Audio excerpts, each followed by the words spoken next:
አንድ አምላክ በሚሆን በአብ በወልድ በመንፈስ ቅዱስ ስም አሜን። ኅዳር 28 ቅዱስ ሰረባሞን በሰማዕትነት አረፈ። ዳግመኛም ከ9 ቅዱሳን ውስጥ አንዱ የሆኑት አቡነ ሊቃኖስ የተሰወሩበት ዕለት ነው። በስመ አብ ወወልድ ወመንፈስ ቅዱስ አሐዱ አምላክ። በስመ አብ ወወልድ ወመንፈስ ቅዱስ አሐዱ አምላክ። በስመ አብ ወወልድ ወመንፈስ ቅዱስ አሐዱ አምላክ አሜን። ሰማዕቱ ቅዱስ ሰረባሞን። ይኸው ቅዱስ ሰረባሞን በኢየሩሳሌም አገር ከሌዊ ነገድ ለሆነ ለቅዱስ እስጢፋኖስ ዘመዱ ነው። አባቱ አብርሃም የሌዊ ልጅ የዮሴፍ ልጅ ለስምዖን ወንድም ለእስጢፋኖስ እናት ወንድሟ ነው። ቅዱስ ሰረባሞን በተወለደ ጊዜ በአባቱ ስም ስምዖን ብለው ሰየሙት። አባቱም ከሞተ በኋላ ክርስቲያን ይሆን ዘንድ ወደደ። መንገዱን የሚመራው ዘንድ ወደ እግዚአብሔር በጸለየ ጊዜ መልአኩን ላከለት። የታዘዘው መልአክም ተገለጠለትና ሰረባሞንን ወደ ኢየሩሳሌሙ ኤጲስቆጶስ አባ ዮሐንስ ዘንድ እንዲሄድ አዘዘው። ሰረባሞንም ወደ አባ ዮሐንስ ሲሄድ የጌታችንን ሰው መሆን በሚገባ አስረዳው። ነገር ግን አባ ዮሐንስ ዘመዶቹ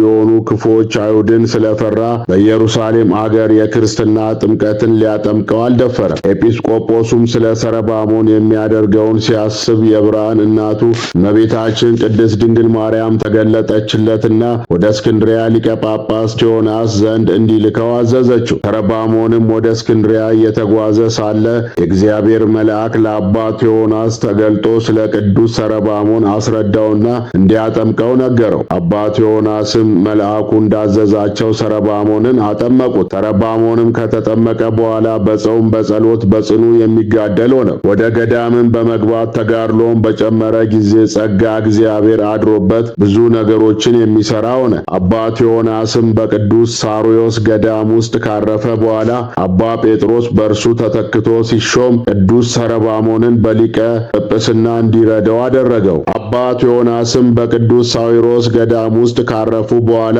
አባ ጴጥሮስ በእርሱ ተተክቶ ሲሾም ቅዱስ ሰረባሞንን በሊቀ ጵጵስና እንዲራዳው አደረገው። ከዚህ በኋላ ኒቆስ በምትባል አገር ላይ ኤጲስቆጶስ አድርጎ ሾመው። ቅዱስ ሰረባሞንም ኒቆስ በምትባል አገር ላይ ኤጲስቆጶስነትን ከተሾመ በኋላ ተጋድሎውን በማብዛት ምዕመናንን በበጎ አጠባበቅ የሚጠብቅ ሆነ።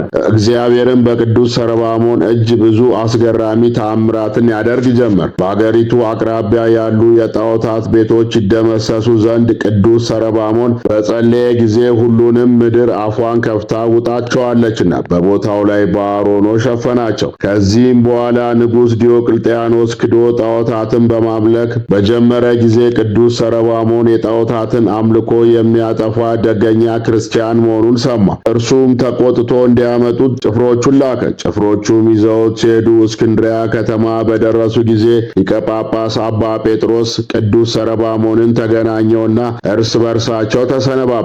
ቅዱስ ሰረባሞንን ፊቱ እንደ ፀሐይ ሲያበራ አየው። ቅዱስ ሰረባሞን ከሃዲው ንጉሥ ዲዮቅልጥያኖስ ዘንድ በደረሰ ጊዜ በፊቱ በጌታችን ታመነ። ንጉሡም በብዙ አይነት ስቃይ አሰቃየው። ነገር ግን ጌታችን ቅዱስ ሰረባሞንን ፍጹም ጤነኛ እያደረገ ይፈውሰው ነበር። እነዚህንም ታምራት ያዩ ብዙ ሰዎች በጌታችን አመኑ። በቅዱስ ሰረባሞን ምክንያት ሕዝቡ ሁሉ ክርስቲያን እየሆኑ ሰማዕትነትን ሲመርጡ ባየ ጊዜ ንጉሡ ፈርቶ የአንዴናው ገዢ ጨካኙ አርያኖስ ወዳለበት ወደ ላይኛው ግብጽ በግዞት ሰደደው። አሰቃይቶ ይገድለውም ዘንድ መኮንኑ ለሆነ ለአርያኖስም መልእክትን ጽፎ ላከለት። ጨካኙና አረመኔው አርያኖስም ቅዱስ ሰረባሞንን በእጅጉ አሰቃየው። በመጨረሻም ማሰቃየት በሰለቸው ጊዜ ከባሕር ወደብ አጠገብ ወስዶ አንገቱን በሰይፍ አስቆረጠው። ቅዱስ ሰረባሞንም ሰማዕትነቱን በድል ፈጽሞ የክብር አክሊል ተቀዳጀ። ምዕመናንም ቅዱስ ሥጋውን ወስደው በክብር ገንዘው በቤተ ክርስቲያን ውስጥ አኖሩት። ከሥጋውም ድንቅ ድንቅ የሆኑ ታምራት ተገልጠው ታዩ። የሰማዕቱ የቅዱስ ሰረባሞን ረድኤት በረከቱ ይደርብን፣ በጸሎቱ ይማረን።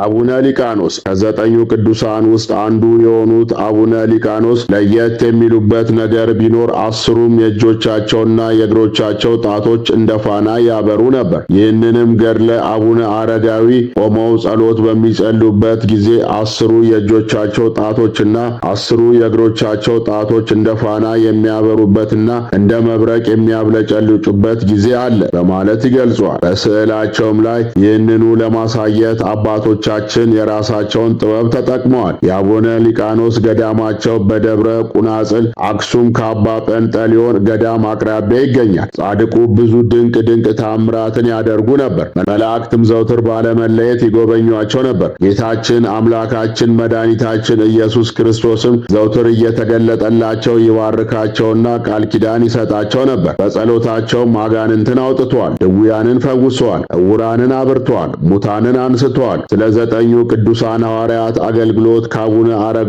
ገድል ጋር ከተሰዓቱ ቅዱሳን ውስጥ 4ቱ ሞትን ሳያዩ ተሰውረዋል። አቡነ አረጋዊ ጥቅምት 14 ተሰወሩ። አቡነ ገሪማ ሰኔ 17 ቀን፣ አቡነ አፍሴ ግንቦት 29 ቀን፣ አቡነ ሊቃኖስ ኅዳር 28 ቀን ተሰውረዋል። የአባታችን የአቡነ ሊቃኖስ ረድኤት በረከታቸው ትደርብን፣ በጸሎታቸው ይማረን። አነሳስቶ ላስጀመረን አስጀምሮ ላስፈጸመን ለኃያሉ አምላክ ለልዑል እግዚአብሔር ክብር ምስጋና ይግባው፣ አሜን። አባታችን ሆይ በሰማያት የምትኖር ስምህ ይቀደስ፣ መንግሥትህ ትምጣ፣ ፍቃድህ በሰማይ እንደሆነች እንዲሁም በምድር ትሁን። የዕለት እንጀራችንን ስጠን ዛሬ፣ በደላችንን ይቅር በለን እኛም የበደሉንን ይቅር እንደምንል። አቤቱ ወደ ፈተናም አታግባን ከክፉ ሁሉ አድነን እንጂ ይህች መንግሥት ያንተ ናትና ኃይል፣ ክብር፣ ምስጋና ለዘላለሙ አሜን። እመቤታችን ቅድስት ድንግል ማርያም በመልአኩ በቅዱስ ገብርኤል ሰላምታ ሰላም እልሻለሁ። በሐሳብሽ ድንግል ነሽ፣ በሥጋሽም ድንግል ነሽ። የአሸናፊ እግዚአብሔር እናት ሆይ ሰላምታ ለአንቺ ይገባሻል። ከሴቶች ሁሉ ተለይተሽ አንቺ የተባረክሽ ነሽ፣ የማኅፀንሽም ፍሬ ብሩክ ነው። ጸጋን የተሞላሽ ቅድስት ሆይ ደስ ይበልሽ። ጸጋን የተሞላሽ ክብርት የአምላክ እናት ሆይ ደስ ይበልሽ። ጸጋን የተሞላሽ ብጽዕት እመቤታችን ቅድስት ድንግል ማርያም ሆይ ደስ ይበልሽ። ልዑል እግዚአብሔር ከአንቺ ጋር ነውና ከተወደደው ልጅሽ ከጌታችን ከመድኃኒታችን ከኢየሱስ ክርስቶስ ዘንድ ይቅርታና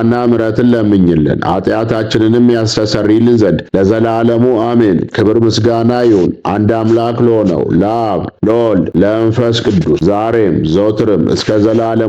እግዚአብሔር አብ ጸጋ፣ የእግዚአብሔር ወልድ ፍቅር፣ የእግዚአብሔር መንፈስ ቅዱስ አንድነት፣ የእመቤታችን የቅድስት ድንግል ማርያም አማላጅነት፣ ጻድቃን የሰማዕታት ጸሎት ተራዳይነት፣ የቅዱሳን መላእክት ጠባቂነት ከሁላችን ከሕዝበ ክርስቲያን ጋር አብሮን ይኑር ለዘላለሙ አሜን።